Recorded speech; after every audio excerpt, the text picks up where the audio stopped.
Sejam bem-vindos ao podcast Terra de Gigantes. Meu nome é João Mazelli Gouveia e nesse episódio a gente vai falar sobre um filme que ganhou aí um holofote, além do que eu talvez estava esperando e tudo mais, né? Conclave, um filme que aqui no Brasil, pelo menos, nos streams, estreou no final de semana da Páscoa e na segunda-feira, depois da Páscoa, o Papa veio a falecer. E estamos na iminência aí de um novo conclave no mundo real e vamos falar do conclave nos cinemas. Por isso que eu trouxe essa equipe de especialistas aqui para debater sobre o filme. Primeiramente, em ordem alfabética, vou chamar o nosso querido amigo César Guimarães. César, a sua nota para o filme de 0 a 10 e uma rápida frase sobre o filme. Bom, primeiro queria agradecer o convite de novo. Estou muito honrado de estar aí com o pessoal, você também, João. Eu acho que o filme ficou na média, acho que ficou assim com 7, 7 e pouco. E uma frase que eu gostei muito foi quando o decano fala lá das certezas da gente. No começo do filme, que ele faz a homilia dele, eu achei bem legal aquele negócio dele lá. Beleza. Na continuidade aqui, Guilherme Resch. Fala, Guilherme, tudo bom? Tua nota e teu comentário. Bom dia, boa tarde, boa noite. Minha nota é alta, cara, um 8,5. Gostei bastante do filme. A gente vai conversar melhor sobre isso. Uma frase, eu pesquisei, né? O filme é adaptado de um livro e ao final do livro o autor agradece e escreve assim, ó: espero que não se sintam constrangidos com o resultado. Eu adorei descrever isso ao final do livro dele, então minha frase inicial é essa. Marcelo Biguetti, estreando aqui no podcast. Fala, Marcelo, tudo certo, cara? Belezeira, minha nota é 7.8345, não, brincadeira. 7.8. 7.8, eu curti muito o filme. Eu curti muito. Depois a gente fala mais. Beleza. E Reives Lorenzoni está de volta aqui também. Reives, tua nota e teu comentário. Olá, senhores, é uma honra estar aqui de volta com vocês.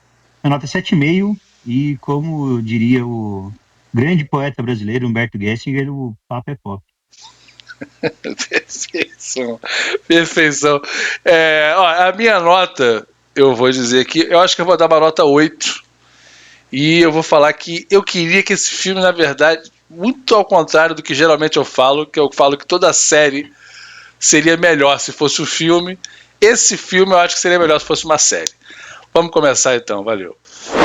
Bom, Conclave é um filme adaptado de um livro, né? Um livro do Robert Harris. Ele participou dessa adaptação do roteiro que foi feita pelo Peter Schrager, que ele já é um roteirista do cinema que é especializado em adaptar romances. Deu uma pesquisada no cara.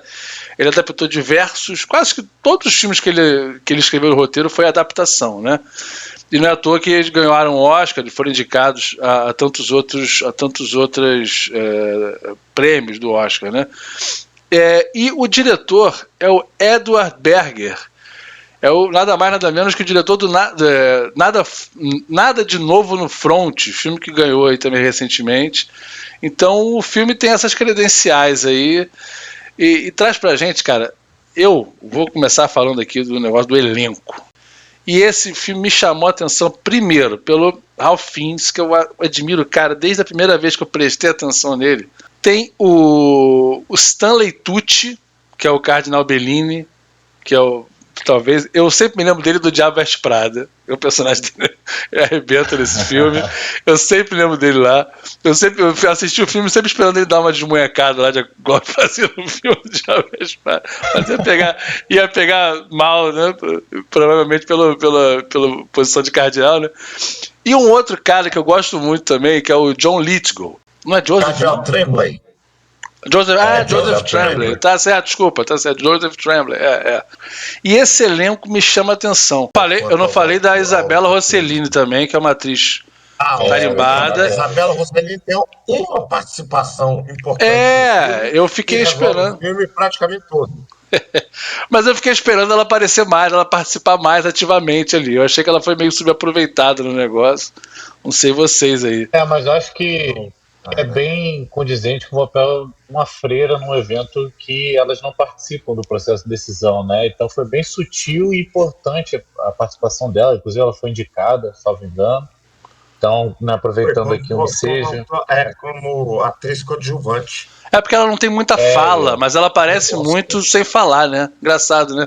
Ela tem umas reações muito importantes que até a última imagem do filme justifica as reações dela, né? As atitudes dela, então é muito legal isso. Eu acho que o interessante, né, do elenco, vocês falaram aí, eu incluo aqui o Tedesco, né, completamente bonachão, assim, aquele jeito expansivo dele, achei muito rico também. Mas acho que o que entrega todo mundo aí é a sutileza do que não é dito, né? Então, assim, o próprio roteiro ajuda, né? O cara não fala que ele é conservador tradicionalista, ele fala, eu quero que o latim volte a ser oficial. Então, isso ajudou muito os atores a botar o potencial deles para jogo. Eu achei muito legal isso, no olhar, no gesto, no não olhar, eles conseguiam passar pra gente muita coisa. Então acho que o elenco foi escolhido a dedo aí. É um filme meio configurado para Oscar, né? As figuras estão envolvidas e tudo mais. Mas alguns filmes configurados para Oscar não funcionam. Esse para mim funcionou muito. E já que está falando do elenco, eu achei essa parte também muito bem selecionada, a capacidade deles de, no gesto de mão, entregar coisas que ele não está falando. Eu achei muito bom mesmo. Nessa linha aí, eu acho que tem que falar que a atuação das mulheres foi justamente silenciosa, e a Rossellini não teve fala muita, justamente para entregar esse negócio, que as mulheres não têm vez no conclave. As mulheres não têm vez no conclave. Embora elas estejam ali imersas ali, também clausuradas ali naquele negócio, né? Elas não podem ter participação alguma ali, né? Mesmo na hora que ele diz que ele começa a ouvir não sei quando ele vai até ela, né? Ele entra lá naquele computador e ela deixa aberto, né? Para ele acessar. Eu não lembro se era referente à corrupção ou se era referente a alguma outra. Acho que era referente à corrupção, né?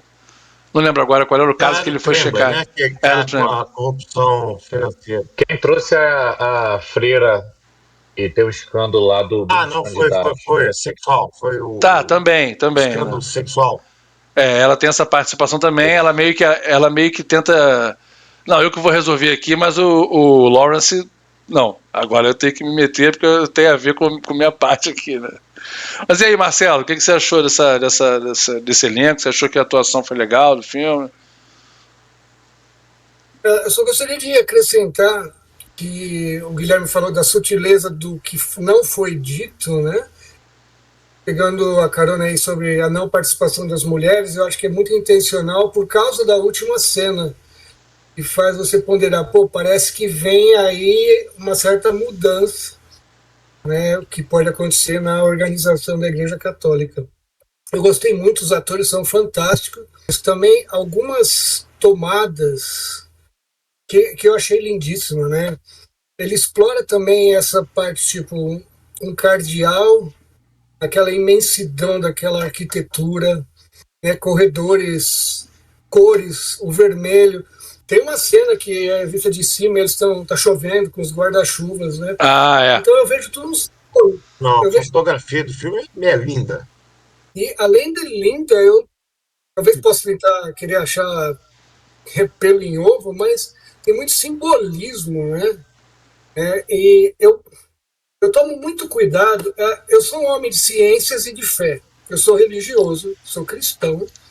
Eu não sei qual a fé de cada um, se é que tem ou não, mas eu tomo muito cuidado quando eu vejo um filme religioso de não acatar tudo aquilo como verdade ou não, né? Porque a gente sabe, né? Eu sou membro da Igreja de Jesus Cristo dos Santos dos Últimos Dias, cujo apelido é Mormon, né? Pode chamar de Mormon, mas a gente não prefere isso. E atualmente está uma onda, né, de séries sobre a igreja, sobre a minha igreja que eu pertenço, né? Reality, né? Mormon Wives, tem infinito. Tem coisas que é sério, que é verdade, outras não. Eu não conheço muito a fundo a organização da Igreja Católica, embora respeite muito. E até eu comentei com vocês no grupo, né? Conclave me chama a atenção do livro do Dan Brown, que é um pouco mais, vamos dizer assim, especulativo sobre o Conclave, que é o Anjos e Demônios. E, enfim, quando eu vi o trailer desse filme, eu falei, cara, eu preciso ver esse filme. Aí minha esposa me falou, mas por quê? Não sei, parece ser muito legal. E não me decepcionou. Então, olha, antes de começar, né, a gente entrar na parte que de fato não gostei, e eu queria só trazer um disclaimer, realmente, assim como o Marcelo, que eu sou cristão protestante, nasci em lar católico, tenho uma formação não completa em teologia, então é um assunto que eu gosto bastante. Então, o que eu mais gostei do filme realmente foi o que vocês estavam comentando, que é da parte técnica, né? A fotografia, os próprios, o próprio figurino, elenco, atuação, trilha sonora. A trilha sonora desse filme é fantástica, cara. Principalmente nas partes em que ela não existe.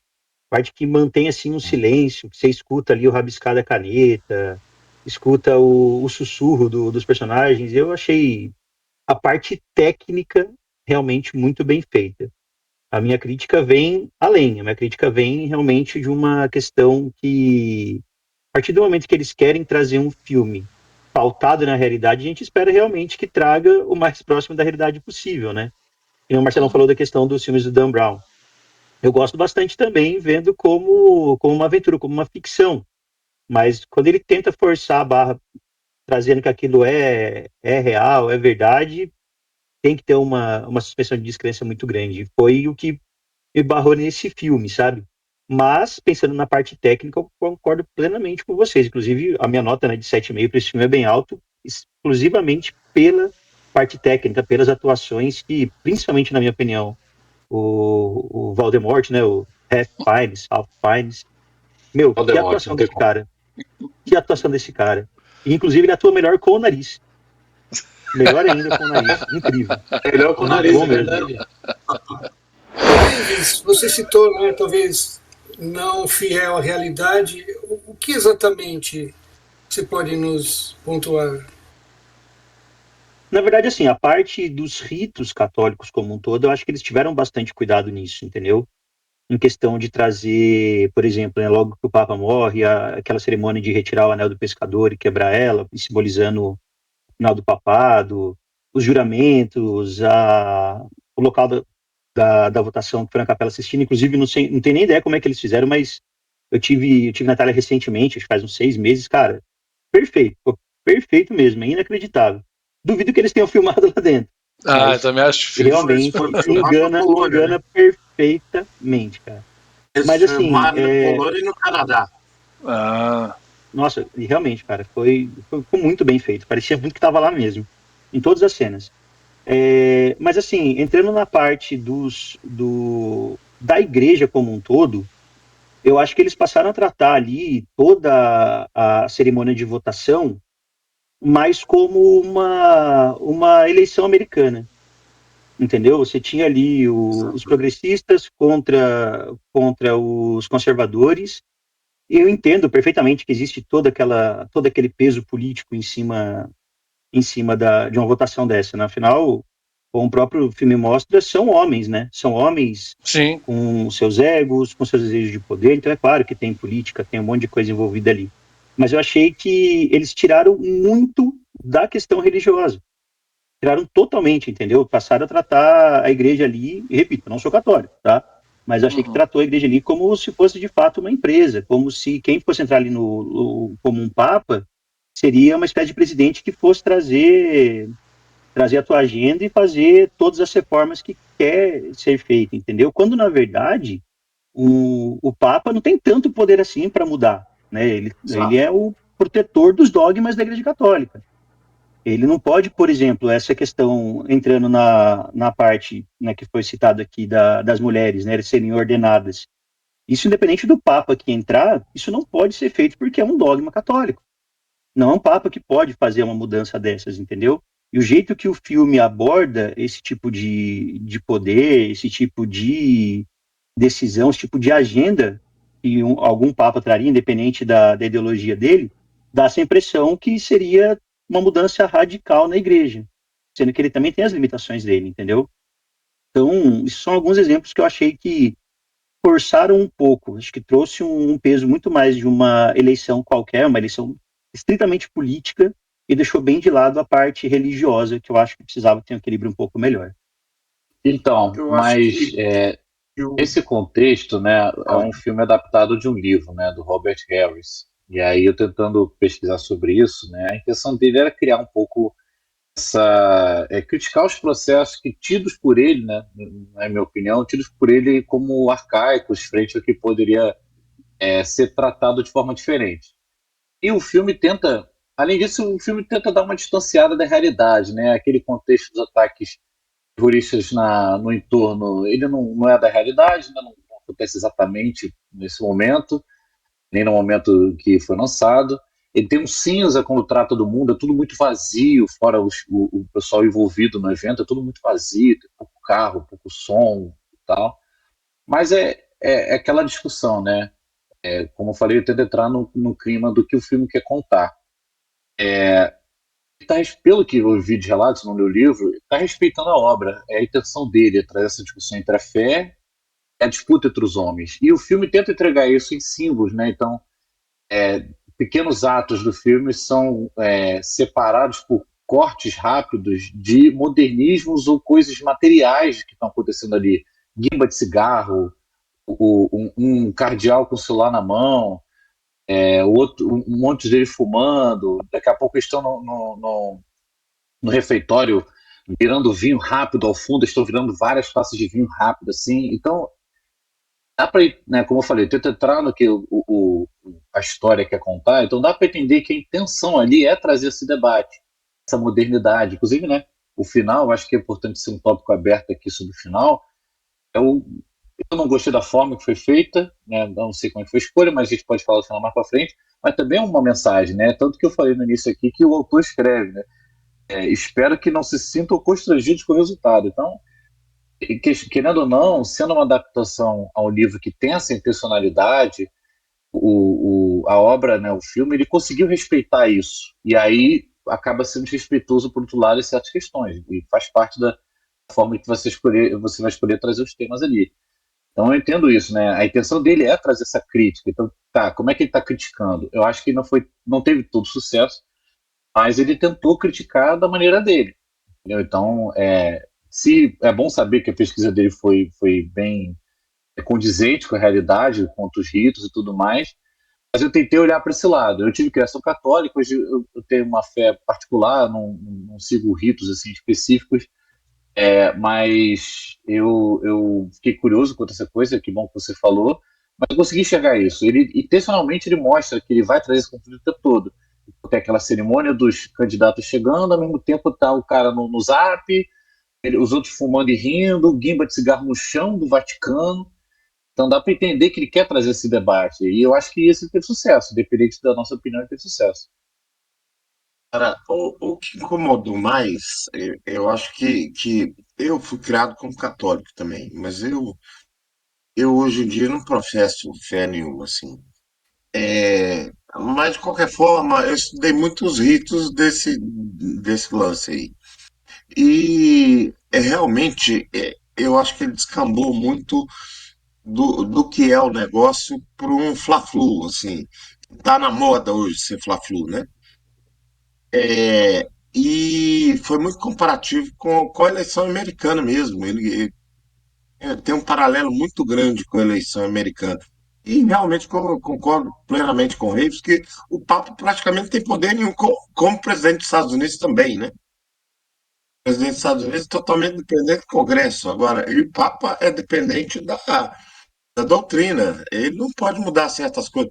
Por exemplo, acabaram com a missa dentinho lá, que era em latim e tal. Ele não tem poder de voltar a isso, porque isso foi colocado lá no Concílio Vaticano II, e isso foi uma decisão que foi tomada e pronto, ele tem que simplesmente obedecer. Aquele debate ali é vazio, porque o Papa não ia ter condição de mudar nada daquilo. Nem para o lado progressista e nem para o lado reacionário. César, só como uma ilustração disso, tem uma entrevista famosa do João Paulo II, em que um repórter pergunta para ele, né, por que ele não muda essa lei da igreja para passar a ordenar mulheres. E vamos deixar claro que eu não tenho nada contra, como eu disse, eu sou protestante, dentro da igreja protestante tem mulheres pastoras, tem mulheres presbíteras, isso não é um problema para mim, tá? Estou trazendo em cima do dogma. Então, nessa entrevista, o repórter pergunta para o João Paulo II por que ele não ordena mulheres. Ele responde assim, porque eu não sou Jesus Cristo. Não fui eu que fiz essas regras. Eu não posso fazer essa mudança, entendeu? Então, eu entendo o que o Guilherme está dizendo, no que ele trouxe de crítica. Ele está falando do autor, né? E eu, particularmente, nem sabia que tinha sido adaptado de um livro. Para mim, eu estou focado realmente no roteiro do filme, né? Não sei até que ponto que isso foi respeitado ou não, onde que foi mudado por roteiristas ou não. Uhum. Mas, assim, até mesmo essa parte da... Eu acho que foi bem fiel ao livro. Então, como eu disse, eu particularmente não sei nem palpitar sobre isso. Mas ainda que tenha sido realmente baseado somente no livro, eu também achei que ficou esse clima, né, de um time contra o outro. E o problema de você trazer esse tipo de luz para a polarização que está ocorrendo hoje em dia em tudo, né? O mundo inteiro hoje em dia é muito polarizado. Aqui no Brasil, então, nem se fala. Mas quando você traz isso dentro de um tema sensível, igual as bases, né, da Igreja Católica, você traz aquela polarização para lá, eu acho que o principal problema, na minha opinião, do filme é que ele toma um lado. O roteirista ou o autor toma um lado a partir do momento que ele polariza isso.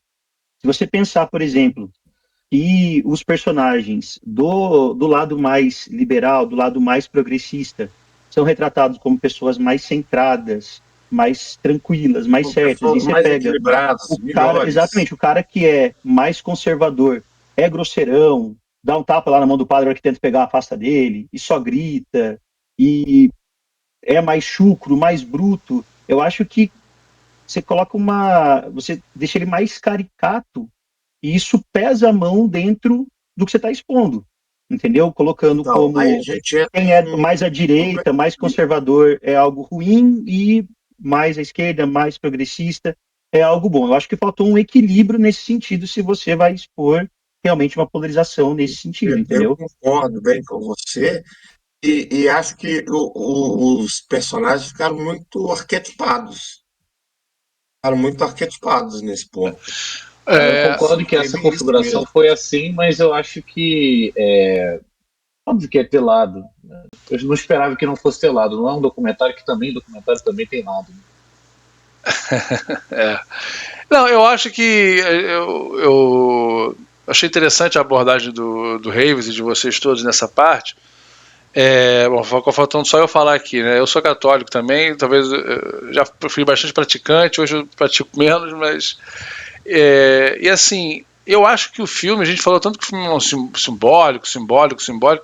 Cara, eu não fui assistir o filme querendo ver como você falou, um documentário ou um inside information do conclave, entendeu? Porque eu sei que, primeiro, por mais que saiba-se os ritos, por mais que saibam-se...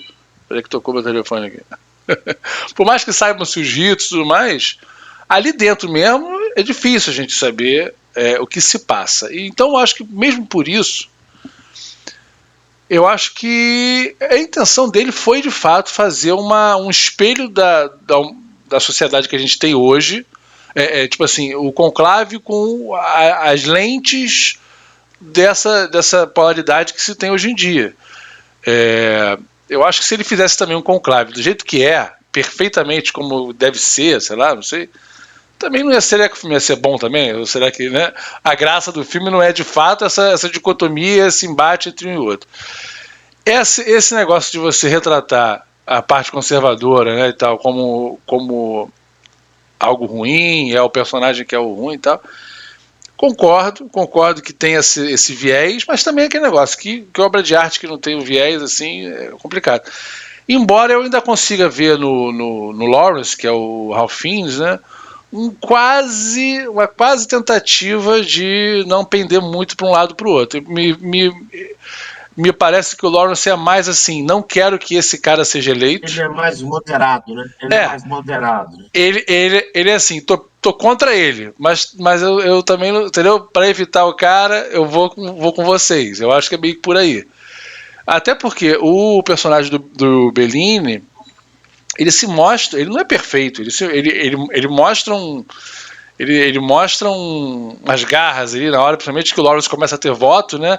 Ele acusa o Lawrence, você tá gostando disso, não sei o quê. Ele meio que dá uma exaltada com o Lawrence no mar da escada ali, eles estão conversando. Nesse ponto aí teve um embate interessante no filme, justamente dos dois, do Bellini com o Lawrence. Quando o Bellini estava tentando convencer o Lawrence a fazer campanha do Tremblay, que ele já tinha descoberto que tinha corrupção. Sim. Ele falou, né? Pra gente evitar o cara, tá certo. Eu não tenho mais chance, então bota o Tremblay. Só porque é o menos pior. Eu acho que o progressismo suja as mãos, né? Os dois que falaram que não queriam nada, o Benigni e o próprio Voldemort, no final o Benigni fala, por que tu não vota em mim?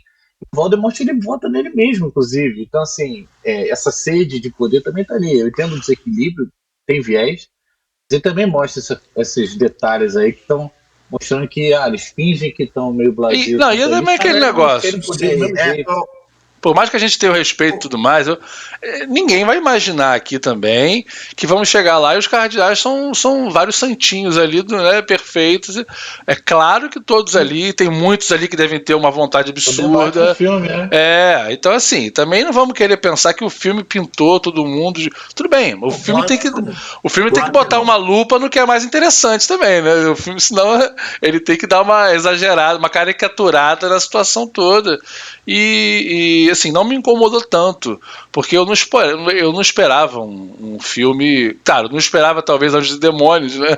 Mas também não esperava assim uma coisa super, meu Deus, assim, uma coisa catedrática ali, uma visão, sabe? Não esperava muito. Pode spoiler?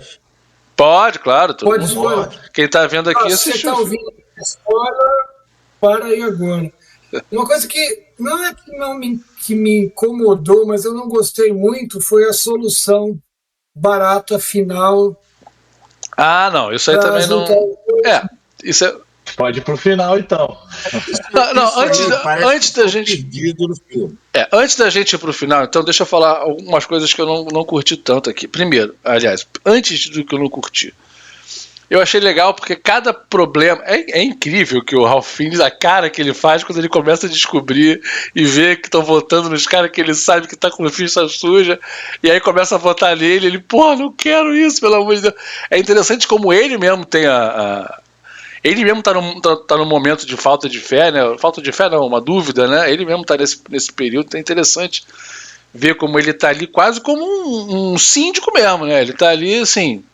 Vou organizar isso aqui porque foi o que me pediram, mas depois eu tô fora. Ele mesmo fala pro Benítez, né? Depois disso aqui eu vou embora e tal. E é legal como cada problema que surge para os candidatos, você pode relacionar com problemas em que a própria igreja tem que lidar, né? Que é a parte da corrupção, e isso é ligado ao acúmulo de riqueza que a igreja tem, que vira e mexe, vem essa polêmica, né? O trono de ouro do Papa, essas coisas assim, que o Papa Francisco meio que colaborou um pouco para amenizar um pouco isso, né? Mas enfim, o que ele fez talvez não seja perto do resto da igreja. A gente tem como é que é o nome dele, César, do cara lá, do corrupto, que eu esqueci o nome? Você falou aí outra hora. Joshua, né? O Joseph Tremblay. Tem a parte do... Isso, tem o ADM que traz essa questão do celibato dos padres, que é outra coisa, outra discussão que vem... Sempre acontece, então o filme traz também essa discussão no filme. Eles mais profundos ainda nessa crítica, né? Mas não foram, né? Eles foram escândalo sexual do cara ter um filho com uma freira. Justo, eles não foram, justamente. O Reeves falou na entrevista do João Paulo II, nessa mesma entrevista, perguntaram sobre o celibato dos padres também. E ele falou, eu não tenho poder para poder mudar isso. não tem poder para poder mudar isso. Quem tem que mudar isso vai ter que ser um conselho. O outro problemático é o conservador extremo lá, né? O cara que quer voltar com a missa em latim, você imagina só, né? A loucura. E depois, no final, a gente tem a solução do cara, que aí envolve toda a parte, envolve tanto a discussão da mulher, como a discussão mais atual do LGBT e tudo mais, né? E todas as outras questões que isso traz. Eu acho que achei interessante como o cara conseguiu trazer todas essas questões como esses problemas que vão surgindo para o Ralph Fiennes. Agora, como eu falei no início, que eu achava que só uma coisa. Como eu falei no início que eu achava que talvez esse filme fosse uma série melhor, eu só acho que esses problemas surgem e vão muito rápido. Sabe? Quando vem lá a mulher, a freira, falar com a Daemi, que o cara tem filho, você pensa assim, caraca, meu irmão, isso vai ser um... E tipo assim, cena seguinte, já falou, ele conversa com o cara, papum, acabou, o cara já não tem mais voto, entendeu? E não volta mais, esse cara some e tal. Aí vem a corrupção, resolve, fala, entendeu? Eu acho que se fosse, por exemplo, um episódio sobre isso, e aí você vai lá na... Você teria tempo, né, de tela, você vai lá mostra o que aconteceu de fato, ou mostra a versão de um, a versão de outro. Aí depois a corrupção, pô, você queria entender como é que foi essa compra de voto. Eu queria ver o tempo de tela do Lithgow atuando como esse cara querendo comprar voto e tal. Eu me interessei por essas questões específicas de cada um e não vi. Eu achei que foi muita coisa, porque é livro, né? A gente sabe como é que é, né? Você vai comprimir o livro em 2 horas, 1 hora e 40 e tal, não consegue. O livro tem muito mais... O livro traz muito mais informação ali em 400 páginas do que um filme em 2 horas, né? Vocês também sentiram um pouco de Jornada do Herói no Lawrence? Primeiro ele nega... Dá uma negada naquilo tudo, né? Aí depois cai no colo dele, ele chega no ponto de não retorno. Não, tá praticamente chega um momento que ele sente que ele é o escolhido, que ninguém vai conseguir apaziguar a não ser ele. Tem a parte que ele morre, derrotando os monstros no caminho. Exatamente, cara.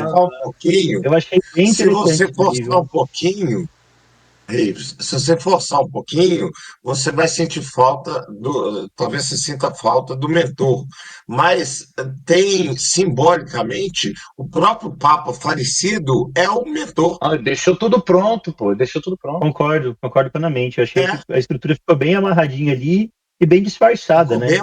Na hora que ele na hora que ele entra no quarto do Papa, feito, né? Quebra aquele lá, que vai buscar aquele documento que é como se fosse a arma dele, aquilo ali é a prova de tudo, né? Que ele tem para trazer.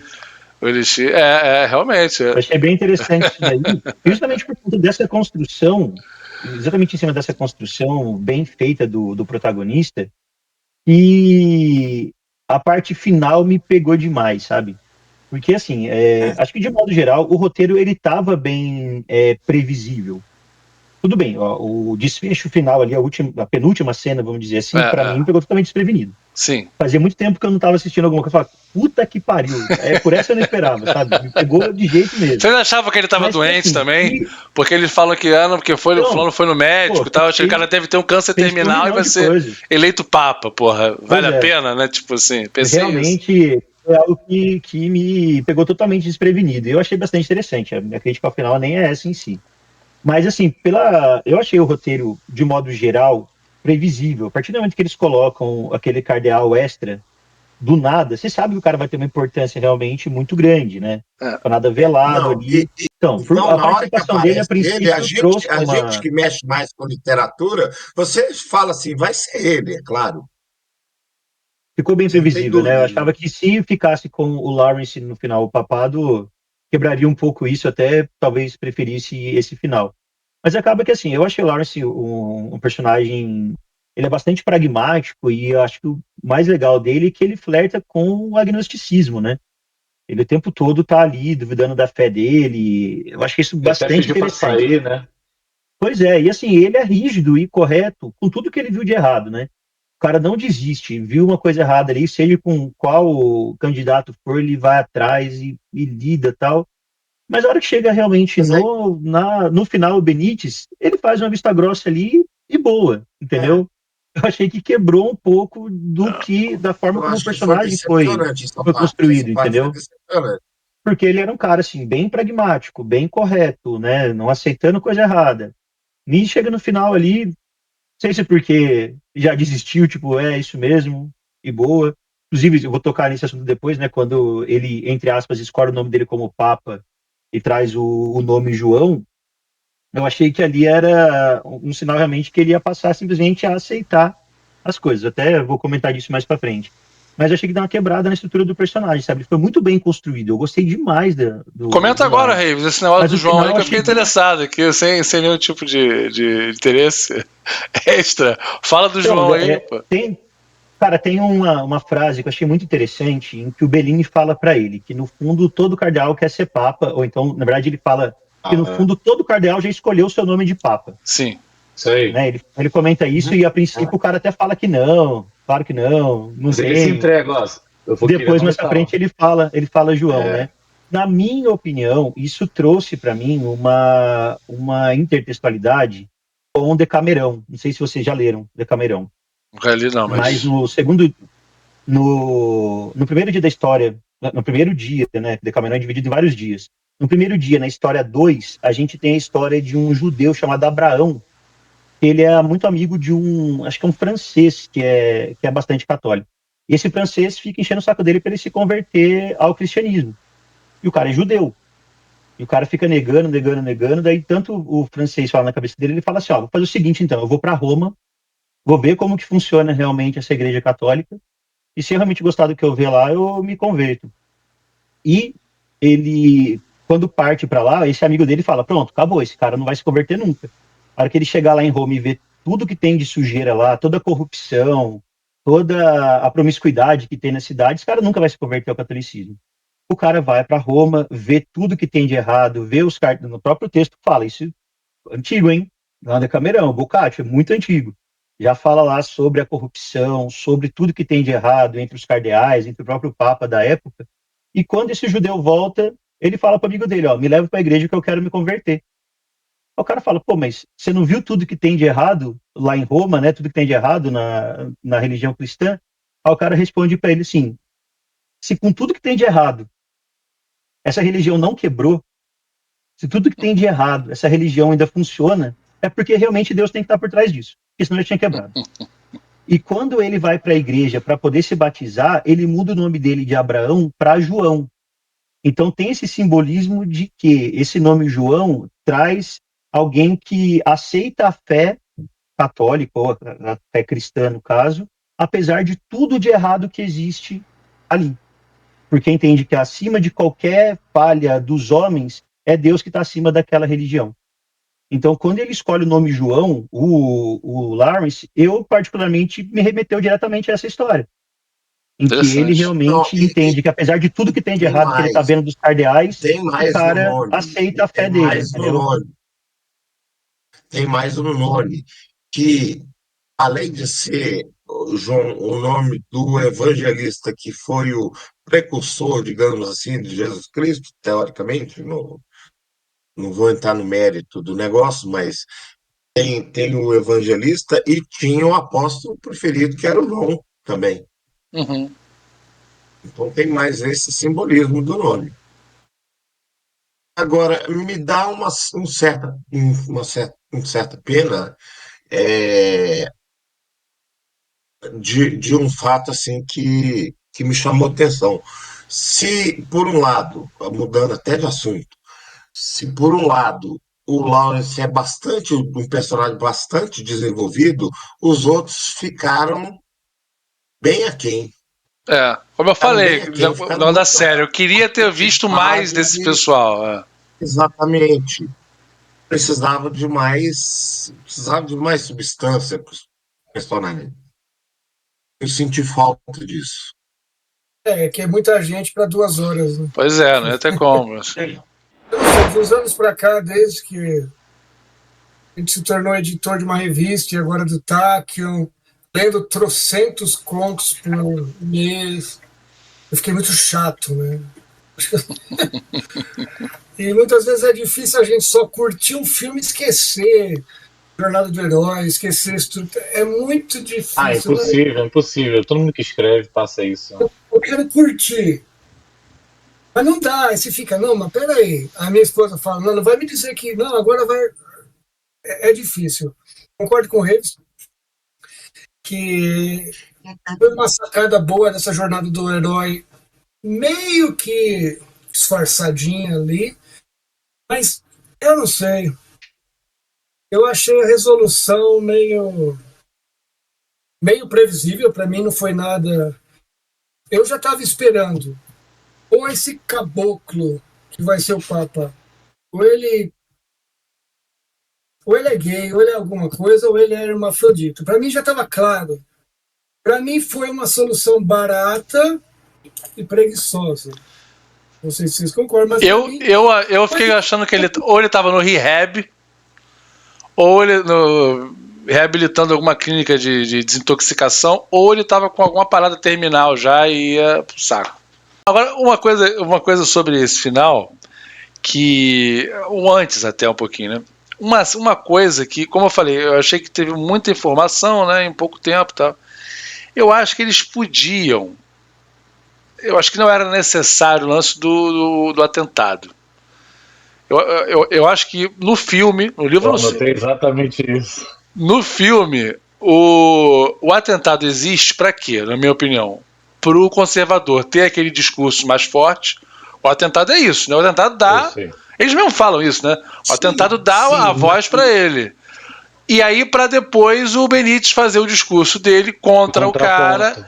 E aí havia. Só que assim, não precisava do atentado a partir do momento que o Benítez, a partir do momento que o Tedesco já era quem ele era, e o Tedesco já tinha visto um monte de barbaridade lá, de padre com filho, de corrupção e tal. Ele já tinha, para mim, arma o suficiente para fazer aquele discurso, e o Benítez tinha arma suficiente para fazer o discurso dele adaptado. Ele usa a guerra lá, porque ele foi nos lugares de guerra, mas eu acho que depois que acontece o atentado, você fica pensando, cara, vai acontecer. O atentado vem, explode, acaba, não acontece nada, eles mudam, sabe? Eu achei que o atentado podia sair de cena para dar mais tempo para alguma outra dessas coisas que eles gostaram, que a gente gostou mais. Eu concordo. Foi desnecessário. Poxa, eu gostei. Como recurso de fala bem do atentado. Fala bem do atentado e pega mal também, né? Fica pega. Pô, cara, eu gostei porque foi por conta disso que a gente teve uma das melhores cenas, cara. Não, de jeito nenhum. Só estoura o bombinho aqui pra espantar os pássaros que ficam rodando no lago dos meus peixes. Mas, cara, eu achei que por conta dessa cena do atentado, né? Acho que teve uma das cenas mais legais do filme, que é a hora que explode lá na Capela Sistina. O Lawrence, ele tá em dúvida se ele vota nele ou não. Ele escreve o nome dele, primeira vez que ele vota nele em si. A hora que ele põe na urna, cara, ele põe na urna e o negócio explode. E antes de colocar na urna, ele olha para o teto da Capela Sistina e vê a parte do céu. A hora que explode, ele cai, ele olha para frente e mostra a parte do inferno. Então, assim, como se fosse um sinal do céu para ele que, ó, não é você. Tanto que esse negócio explode a hora que ele põe na urna, cara. E isso pra mim ficou bem legal. Simbolicamente funciona, mas narrativamente... Concordo. Como eu falei, gostei porque trouxe a cena que eu achei mais legal. Entendi. No livro deve ficar foda essa cena, realmente. No livro deve ficar perfeito. Como você falou, eu não tinha nem me ligado nesse lance. Não esperava que fosse explodir Capela Sistina, cara. Só que daí depois trouxe justamente a pior cena do filme pra mim, que é quando tem aquela palestrinha lá no cinema, cara. Aquela cena é horrível. Aquele discursinho do Benítez é ridículo, cara. Discursinho. Ele chega a falar...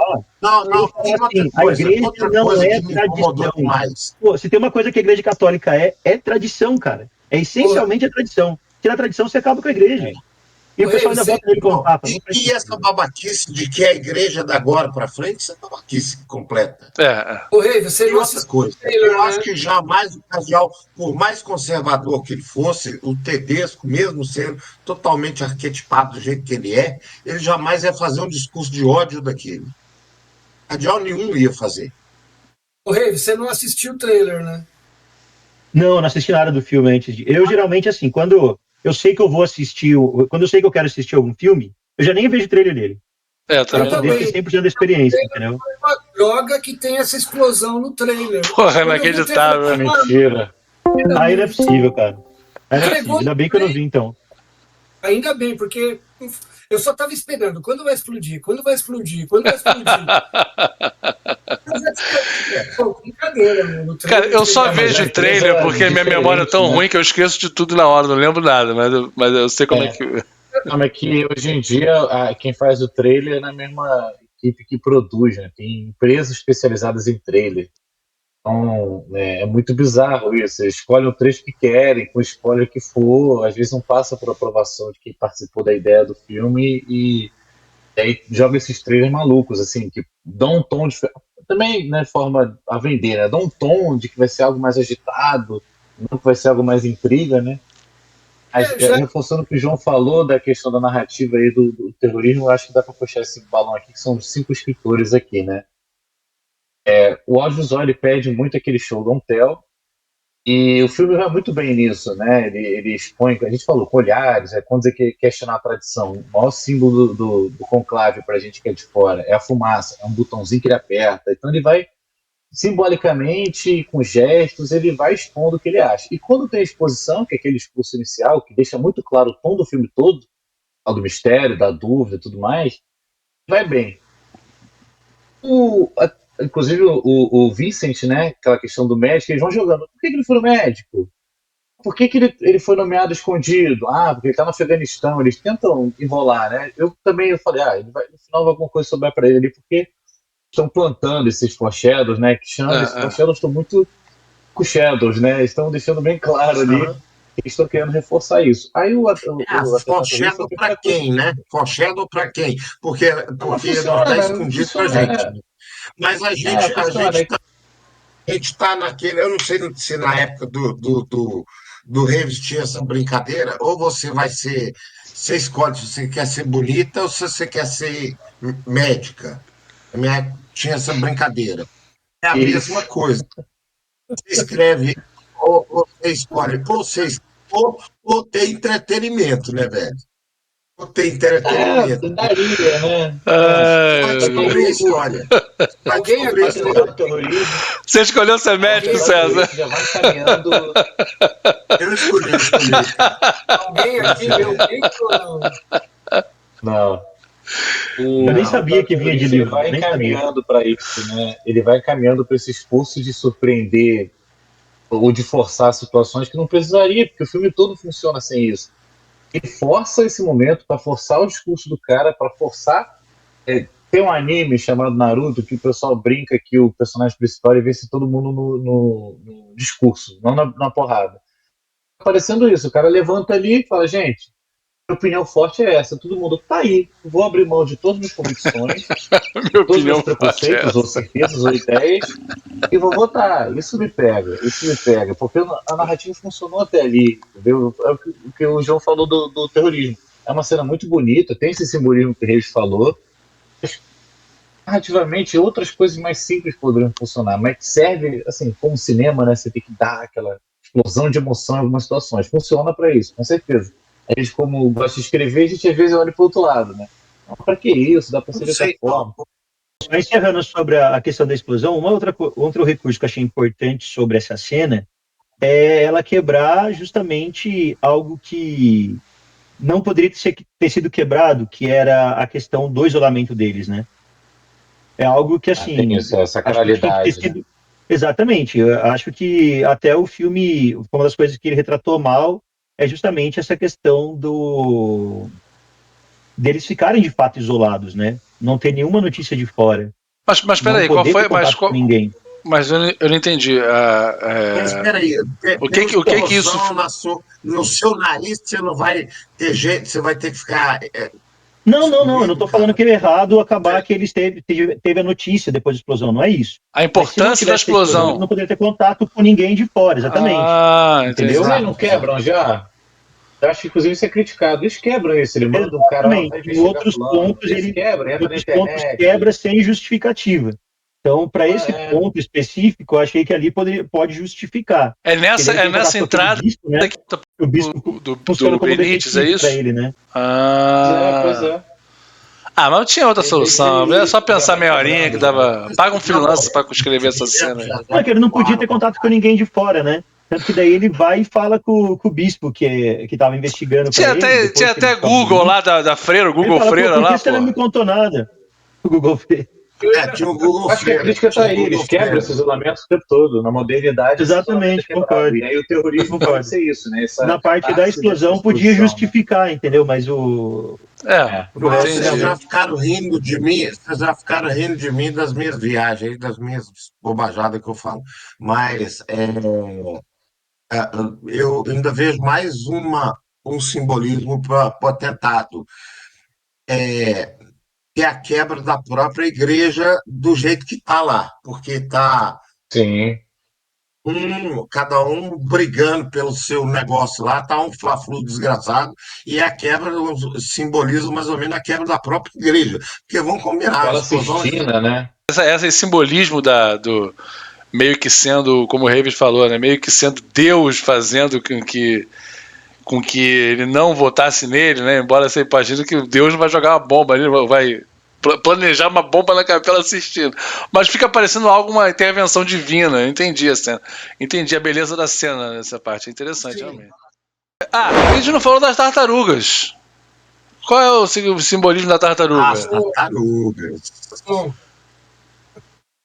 Porque pelo que eu vi é que a tartaruga é Quando a tartaruga some, é mais uma quebra da própria igreja, falando que a igreja está sumido, os princípios da igreja estão sumidos. O que eu vi foi que a tartaruga simboliza E depois é achado quando está próximo não, logo depois da eleição do Papa, que foi achada a tartaruga, né? Então, eu acho que simboliza uma lentidão, né? A mudança vai... A lentidão simboliza... Também. A mudança lenta que, obviamente, algo tradicional Exato. deveria ter, né? E se remete Mas muito você ao vê que só local descobre a favorito do tartaruga, Papa. só acha a tartaruga depois que o Papa foi eleito. Resolve. Então, assim, pensando agora aqui, né? Porque você pensa que tem essa questão da crítica do autor do livro, que eles tentam reproduzir, da lentidão, da mudança e tal. A tartaruga é isso. E ainda assim ela escapa, ainda assim se torna inevitável a tartaruga escapar. Pode ser que seja algo desse tipo, porque quando resolve tudo, eles encontram a tartaruga, eles reencontram o símbolo. Eles falam que é o local que o Papa gostava lá de descansar ou conversar com alguém. Eu lembro que eles citam aquele local como o Papa falecido gostava também. Então ele joga esse holofote mesmo, né? Interessante. Eu vi uma interpretação que é porque a tartaruga é um ser, assim, não sei se é isso, mas enfim, é o que é uma outra leitura, que a tartaruga é um ser aquático e terrestre. E isso teria algum tipo de correlação com o próprio Benite, que é um ser híbrido também. É um cara que é tanto lá quanto cá, poderia ser uma coisa do tipo, Nossa, enfim. mas aí viajou mais que eu, velho. Estou trazendo aqui à luz da nossa interpretação os reflexos lá de fora. Tô aqui trazendo para dentro do conclave nosso aqui o que o povo tá, pô. Você prefere que eu jogue uma bomba aí no seu telhado? A gente discutindo não, né? Mas esse papo aqui, porque mas eu acho que tem muito a ver com sabedoria e paciência, né? Lembra de Kung Fu Panda? O mestre era uma tartaruga. Uma tartaruga. Estava ensinando lá, então dá para viajar bastante. Porra, do Vaticano ao Kung Fu Panda, hein, cara? A gente foi bem pra caramba nesse negócio aqui. Pô, quem pintou a Capela Sistina também foi uma tartaruga ninja, cara. Foi o Michelangelo. Porra, caraca, aí. Com certeza. Caralho, com certeza, cara. Fechou. Pra mim, acaba o podcast. Pronto. Vamos eleger o Reis e o Papa. Vamos eleger o Reis. Já temos a capa, hein? Acelera. Ele resolve tudo em 2 discursos. Ele tenta construir a surpresa da questão dele ser intersexual, né, hermafrodita, como antigamente. Ao mesmo tempo, assim, ele não usa a favor nem contra dele, é o fato polêmico dele. O fato dele ter sido escondido, ele ter sido alçado o papel dele e ter sido escondido pelo Papa até o final, dá para acreditar que é por conta do Afeganistão. Poderia acreditar. A questão do médico, realmente, como o Marcelo falou, questão do médico, já começa a desconfiar que eles vão usar isso no final, mas a questão de ser segredo, eu fui convencido que era porque ele era um cara num território que seria um problema para ele até vital, né? Isso ser contado. Mas, beleza, acelera aquilo ali, joga essa surpresa no final, corta para última imagem, que é ótima, que é das primeiras sutilmente mais livres, sutilmente mais alegres ali, morre o filme, acabou o filme. E corre muito ali no final, parece que o cara falou, gente, tem 10 minutos, vambora. O desfecho foi muito pequeno, né, cara? Porque teve esse cliffhanger, que na verdade foi um cliffhanger com Conclave 2, que eu achei, sinceramente, achei isso. Não, cara, eu não achei ruim o final assim abrupto, não. Eu gostei do final cortado. Foi horrível, não foi ruim. Não, pô. Vocês queriam o quê? A coroa lá, a nomeação do cara, ele desfilando? Vê lá. Ô, João, eu tava assistindo. Cara, pelo menos isso, né? Não. Cara, eu tava assistindo. Não, entendi. Sala, não, eu tô falando da cena final. Controle, parado o filme. Vocês não gostam no final de Onde os Fracos Não Tem Vez também, então, né? Gosto, cara, esse final, João, esse final foi tão acelerado, cara. Parece que os roteiristas cansaram. Não, gente, ó. Vamos acabar aqui. Não. Eu tô falando. Não. Eu tô falando da cena final. Aí tá bom. Eu tô falando da cena, a última cena. Todo final. Ele pega a tartaruga, ri. Tudo aí. No final, a cena final eu não achei ruim, não. Um filme que tem uma construção lenta, é um roteiro bem trabalhado, vai trazendo, entendeu? Vai cozinhando aos poucos, para chegar no final. Tudo bem, acelerou o final, e além do final ter sido muito acelerado, o desfecho, ainda corta seco daquele jeito. Eu acho que foram, assim, muitas decisões rápidas de uma vez, entendeu? E foi mal construído o final, cara. Algo como uma votação para Papa, a gente teria que ver o poder do Vicente aumentando, né? E eles tentaram desviar o assunto dizendo que o próprio Voldemort que estava ganhando mais notoriedade ali, mas a gente, não sei, assim como o Biguete falou, ficou parecendo que, não, beleza, alguma coisa vai acontecer pro Voldemort não ser Papa. E aí o Vicente, ele levanta, faz um discurso e resolve. Peraí, isso aí não é o final do filme, isso aí é o... Não, a construção do final, a resolução da história. Isso aqui parece conversa de doido, vocês falando o Voldemort ser Papa. A resolução da história que eu tô dizendo. Nossa, acelerado um pouco a resolução, mas o final em si, a última cena, para mim foi feito ótimo. Eu gostei do final da última cena. O Raven não gostou, né? Eu não gostei, não. Também não. Saindo das portinhas, não foi? É isso. Isso, Elas literalmente saindo do isolamento. Então, eu gostei dessa última cena, somente com ele olhando, né? Tipo, talvez tenha uma esperança aí no futuro. Ele abre a janela, né? E vê. Não sei. Ou será que a gente também não sentiu esse tranco?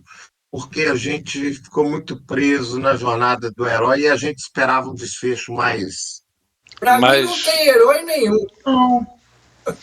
Cara, mas assim, eu acho que ter essa cena das freiras e tudo mais, até aí eu acho interessante. O que me pegou mais foi justamente ele sorrindo. Ele ficar satisfeito com o final. Eu tô falando do Lawrence, entendeu? Porque, como eu falei, isso vai contra toda a construção do personagem. Se no final, por exemplo, quando ele descobre do Benítez, ele já não tem mais o que fazer, porque já liberaram a fumacinha branca, o cara já tá medindo o tamanho da roupa para poder virar Papa, era para pelo menos ele ficar insatisfeito com aquilo, cara, para poder ser mais condizente com tudo mas que o personagem tinha que pegar a tartaruga e jogar na cabeça da garota. Não, o cara tá bicudar a tartaruga no meio da Basílica de São Pedro. O cara ficou satisfeito com aquilo, entendeu? A fumacinha branca ainda não, Reeves. Eu não sei se tinha sim, porque eles mostram o pessoal comemorando na praça. Não, tinha sim, acho que tinha sim. Acho que tinha sim. Fumacinha. Assim, ele pareceu... Ele podia estar resignado ali, né? Ele podia estar resignadão ali, tipo assim, porra. Não, ele deu um sorriso. Foi o que deu pra fazer. Beleza. E assim, o maior problema é que o conflito principal dele nem foi resolvido. Que era a falta de fé dele. Não, eu acho que é exatamente isso, Sorriso. Ele tem fé, inclusive, no que o Papa falecido preparou ali, né? O Papa deixou preparado muita coisa. É ele que trouxe o Papa eleito nos últimos minutos da vida dele para participar do conclave, ele que acabou sendo eleito, ele que deixou anotado o problema da freira que engravidou, ele que já tinha afastado o outro cardeal. Então, assim, eu acho que ele entra num conflito de fé no início. Aí entra numa questão que eu fiquei em dúvida. Fundo do poço. Ele chega no fundo do poço, que ele não tinha fé, ele começa a querer ser papa, e ele consegue viver a própria resolução dele, que ele entende que o caminho que foi seguido, na opinião dele, é melhor, e faz sentido. Por isso que eu sinto que isso faz sentido. Mas deixa eu perguntar uma coisa que eu fiquei em dúvida. Isso, então, deixa eu perguntar uma coisa. Vocês acreditaram realmente que foi o Papa que mandou vir a freira, ao invés do Tremblay?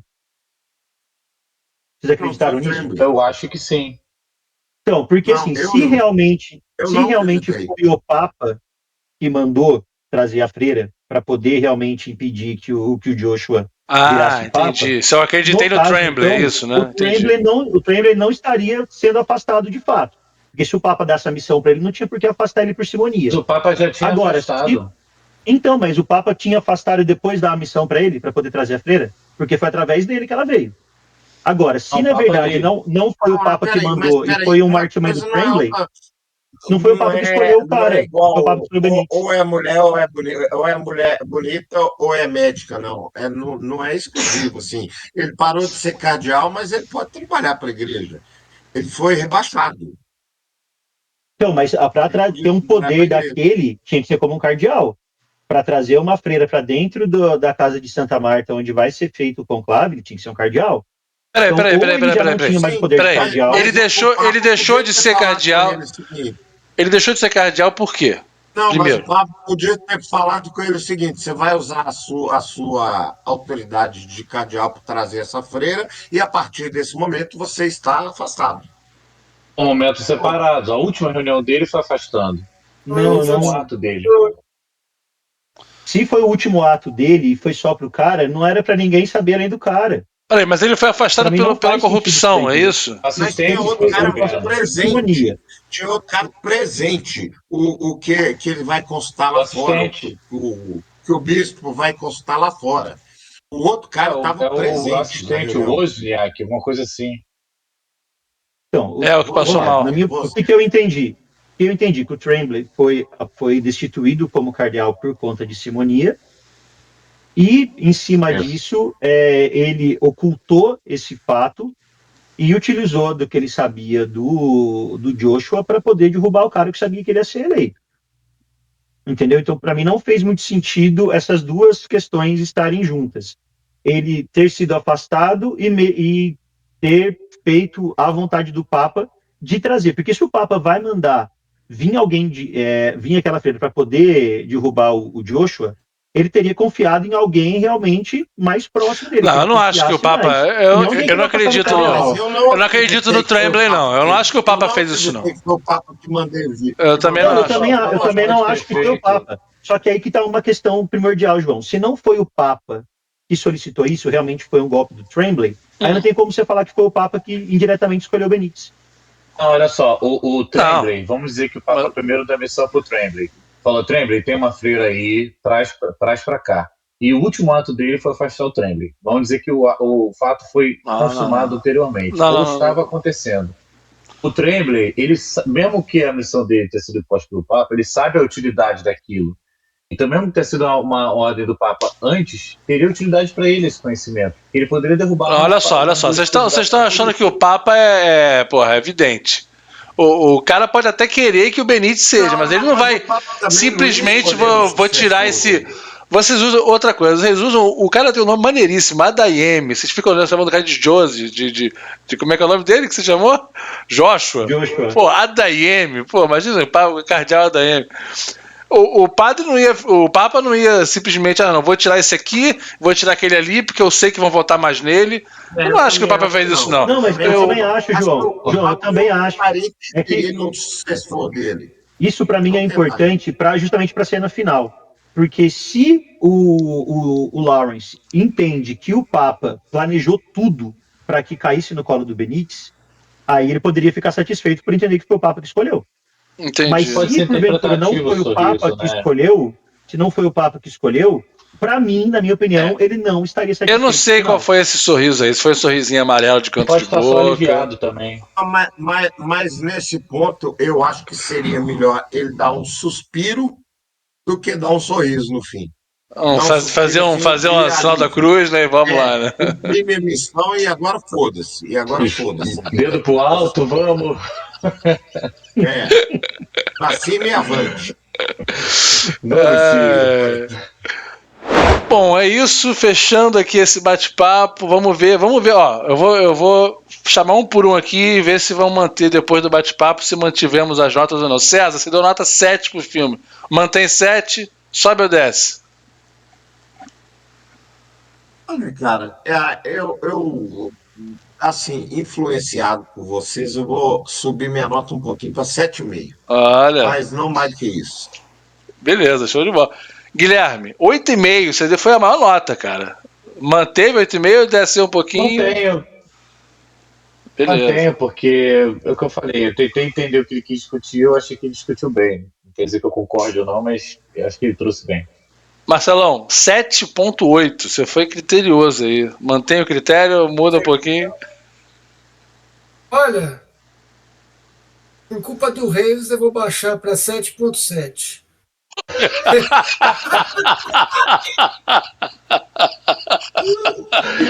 Virou a escola do Reis. Ai, caralho. Reis, 7,5. Mantém no 7,5? Cara, mantenho 7,5. E assim, generosamente, porque a estrutura de filme é muito boa, mas muitas ressalvas. Não, eu vou reforçar o meu 8, porque realmente foi um papo muito legal. Eu trouxe outras perspectivas e vi que um filme que gera tanta falação assim, a gente trouxe tantas reflexões, não só sobre a obra em si. Eu acho que o filme mereceu um 8. Vamos agora pro jabá de cada um aí. César, você já as tuas milhões de coletâneas vão sair na Bienal do Rio de Janeiro esse ano, né? Vão sair na Bienal. Guilherme, teu jabá aí de novo. Muito bom participar. Sempre bom ter esse tipo de conversa. Quando a gente fala do filme, mas fala de um bando de coisa em volta dele, significa que foi bom o filme e que a discussão é boa, né? Isso é muito legal. Jabá, redes sociais, @Guilherme, REZK, Guilherme. E em julho tem o lançamento da minha distopia, Condenação da Memória, sobre um mundo onde o governo consegue editar a memória diretamente na cabecinha das pessoas. Então vai ser uma discussão muito legal e espero que todo mundo tenha curiosidade para conhecer essa história. Lembrando que quem está no YouTube está aqui tudo na descrição, todos os links e redes sociais. Então, Marcelo Biguetti, muito obrigado pela tua estreia aqui com a gente. Fala um pouquinho dos seus projetos aí. Lembrando que estamos recebendo até o fim do mês de maio sinopses para a edição Steampunk do Tachyon. Manda lá, galera. Revista online Tachyon, né? Entrem lá, tá aí na descrição. Imperdível. E, finalmente, depois de 6 anos e pouco preso dentro da universidade, eu me libertei. E este ano, tudo que eu não escrevi em 6 anos, eu estou escrevendo em 6 meses. Olha só. Então, o meu primeiro livro de fantasia vai ser publicado no Brasil. E um sci-fi, que vai ser publicado aqui nos Estados Unidos, que eu escrevi em inglês. Então, meus 2 primeiros romances. Deixei os contos um pouco parados, mas eu não consigo. Cara, é assim, cara. Eu não consigo ler só um livro, eu tenho que ler uns 4, 5. Eu não consigo escrever só uma coisa. Eu preciso estar escrevendo 3, 4 contos, mais o homem é uma máquina. Eu não sei, eu não consigo. Minha mente começa a borbulhar. Mas isso tem nome, né? Isso tem nome, TDAH, né? Tem nome e tem CID. Reis, muito obrigado de novo por estar aqui, cara. Fala dos teus projetos aí. Lembrando de novo, tá tudo aqui na descrição do YouTube, quem estiver assistindo. Vou trazer uma frase do filme para fazer o meu jabá, que tem um trecho que eles falam que nós servimos a um ideal, mas não somos homens ideais. E a construção do Jogo do Rei, né, que é a minha trilogia fantástica, aborda muito isso, né, sobre homens não ideais, né, que tem que fazer coisas que não são ideais em nome de algo maior. Então, o Jogo do Rei, trazendo também essa simbologia cristã, tem muita de simbologia bíblica, judaico-cristã, através, claro, de um pano de fundo de fantasia, bem inspirado em Senhor dos Anéis, né? Com toda a carga dramática e desgraças de Game of Thrones. Então, o pessoal que gosta desse tipo de fantasia bem dark fantasy, bem pesado, convido para conhecer aí o Jogo do Rei, Em Busca da Coroa e Em Busca do Reino já estão lançados, e agora no meio do ano a gente vai ter financiamento coletivo do terceiro, que é o Em Busca de Paz, fechando essa trilogia. Valeu pela oportunidade de novo, João, sempre um prazer. Obrigado. Eu que digo a todos vocês, lembrando também que tem assistindo aqui na descrição, tem o meu livro na Amazon, Daiô, A Lâmina da Sabedoria. Muito obrigado pelo seu tempo que assistiu esse bate-papo aqui, e deixa aí nos comentários também sugestões de filmes pra gente trazer. Não precisa ser aqui tanto filmes contemporâneos, não, pode ser coisa das antigas, deixa aí que a gente pondera e traz pra vocês. Valeu? Muito obrigado, até a próxima, valeu. Vamos terminar esse papo, galera. Esse filme devia se chamar Conchavo e não Conclave. Porque, meu, é só fofoca, é só esquemão, entendeu? É muito mais, cara. Pô, maravilhoso. O Rave tá on fire hoje, hein, bicho? O Rave está cortando tudo, velho. O Rave está cortando. Hoje qual o uísque que você tá tomando? Os três lados, né? Dos dois lados. Não, hoje eu tô puro.